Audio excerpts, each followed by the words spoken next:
Okay, welcome back, ethics students, philosophy students. So when you read Ishmael for an ethics course, like I said last week, I want you to slow down and resist the urge to treat it like a strange novel with a talking gorilla. Quinn isn't trying to entertain you, that's for sure. You've probably figured that out. Daniel Quinn, that's the author. And he's definitely not trying to hand you a list of moral rules or anything like that.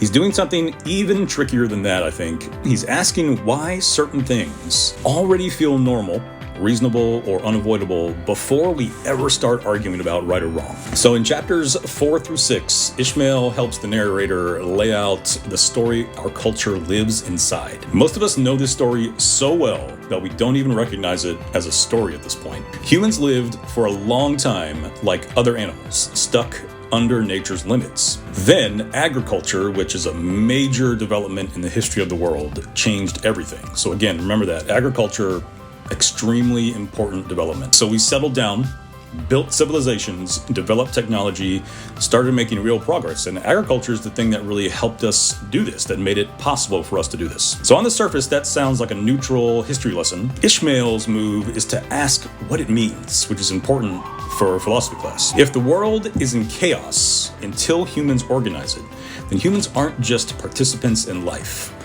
We are rulers. And once we accept that, controlling the world kind of starts to feel like our job and not a moral issue that we need to talk about, which is a problem.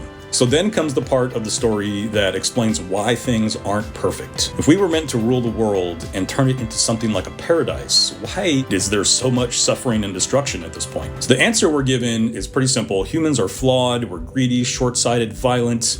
And Ishmael, he doesn't deny that humans do really harmful things. I think that's pretty apparent no matter what story you live under. He challenges the explanation. That's what he's interested in. The conclusion is based almost entirely on the history of expansionist civilizations just like ours.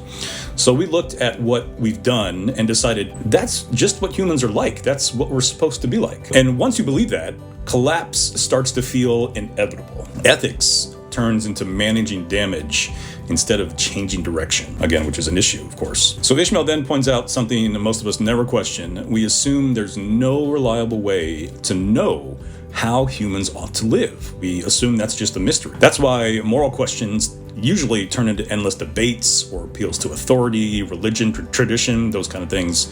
We trust science to tell us how atoms behave or how planets move, but we assume the living world has nothing to teach us about how to live within it. We decided that knowledge wasn't there and just stopped looking. Well, chapter 6 is an important chapter because this is where things start to shift in the novel. Ishmael suggests something that sounds almost outrageous at first. What if there are laws about life the way there are laws about gravity or flight? Not rules we invent, not commandments we vote on, but patterns built right into how living systems actually work. And then species, like our species and other species, that live in line with those patterns, those are the species that persist. Species that don't, they disappear.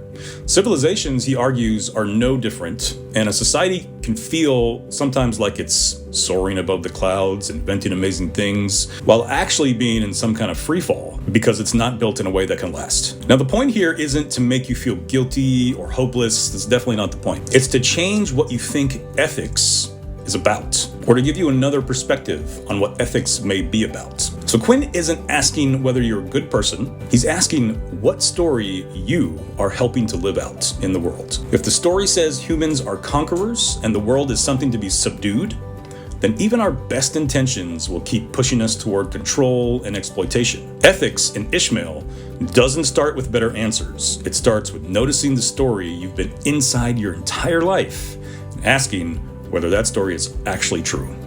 So enjoy the reading. I look forward to the discussion and reflection time this week.